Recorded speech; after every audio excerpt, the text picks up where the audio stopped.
नमस्कार। ज्योतिष विषय के अंतर्गत आज हम लोग बृहत पराशर होरा शास्त्र के एक बहुत महत्वपूर्ण कॉन्सेप्ट पर चर्चा करेंगे।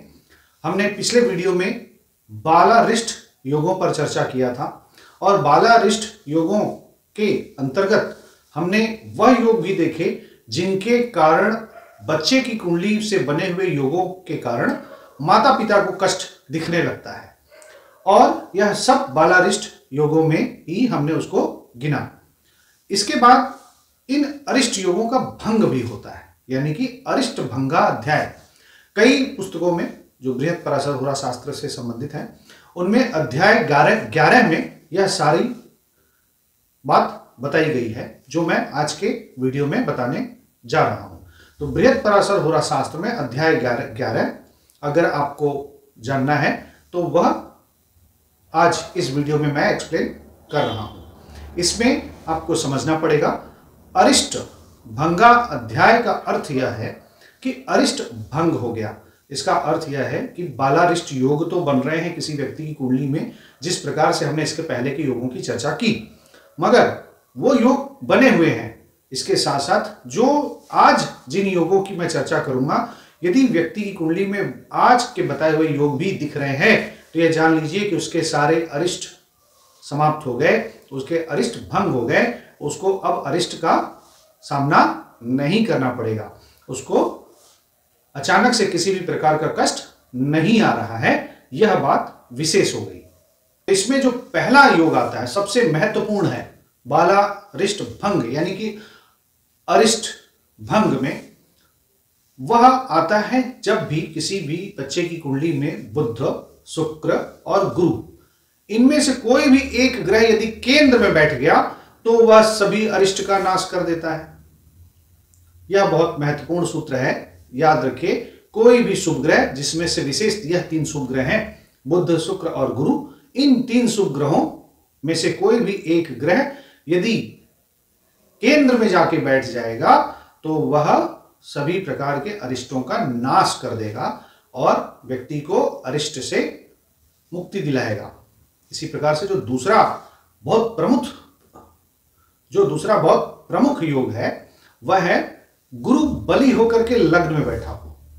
गुरु बली होकर के लग्न में बैठा हो, इसका अर्थ क्या हुआ? इसका अर्थ यह हुआ कि गुरु अपने घर का हो, उच्च का हो, मित्र के क्षेत्र में हो, यानी मित्र के घर में हो, या अच्छे नवमांसों में बैठा हो। इसी प्रकार के अच्छे नवमांस में बैठा है तो भी गुरु बली है। तो ऐसा गुरु यदि लग्न में बैठा है तो वह भी सभी प्रकार के अरिष्ट का हनन करेगा, सभी प्रकार के अरिष्ट को समाप्त करेगा।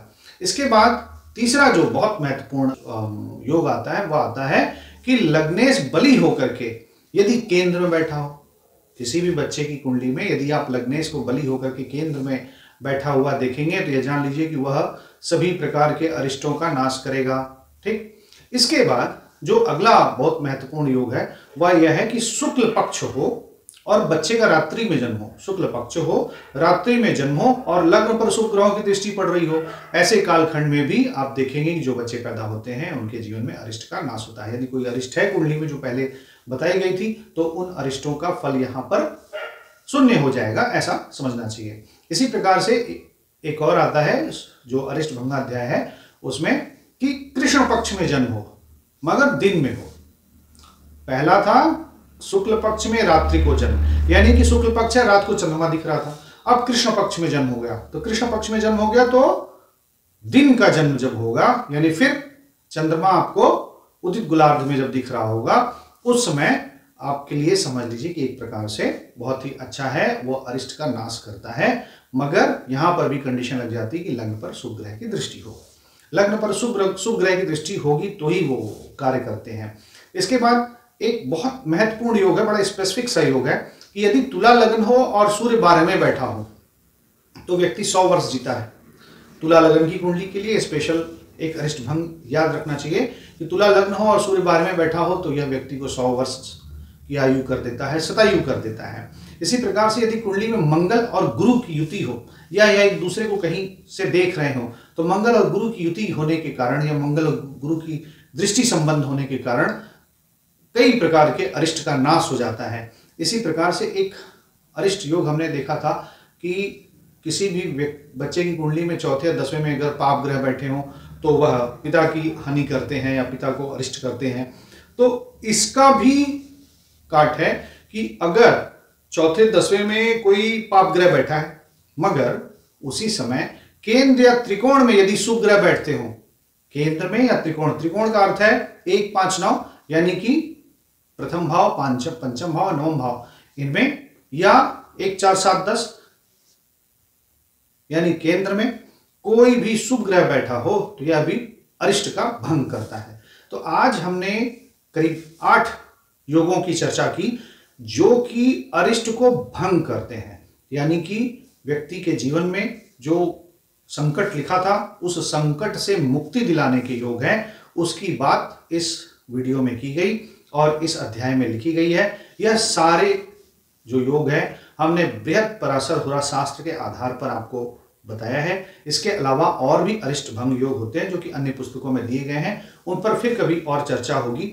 आज का वीडियो सिर्फ आपको अरिष्ट भंगा अध्याय के अंतर्गत था और आपको यह बताना था कि जो भी अरिष्ट होते हैं इनके कटने के भी योग होते हैं, यानी कि कुंडली में यदि ये योग मिल जाए आपको तो समझ लीजिए अरिष्ट भंग हो गया, अरिष्ट का नाश हो गया। जो अरिष्ट आ रहा था, जो आपको बुरा फल दिख रहा था, अब वह बुरा फल व्यक्ति को जीवन में नहीं मिलेगा। तो इस प्रकार से हमने आज के इस वीडियो में बृहत् पराशर हुरा शास्त्र के एक बहुत महत्वपूर्ण सोपान को संपूर्ण कर लिया है। आगे और भी अच्छे अध्याय के साथ, बृहत् पराशर हुरा शास्त्र के एक अच्छे अध्याय के साथ आपके समक्ष उपस्थित होऊंगा। आप मेरे इस वीडियो को लाइक करें, शेयर करें, सब्सक्राइब करें। इसके अलावा यदि आपका कोई अपना प्रश्न है, यदि आप अपनी कुंडली के बारे में कुछ जानना चाहते हैं तो कमेंट बॉक्स में लिखें, मैं आपके कमेंट को पढ़ करके भी कुछ वीडियो बनाने का प्रयास करूंगा। आपने यह वीडियो देखा, बहुत बहुत धन्यवाद। नमस्कार।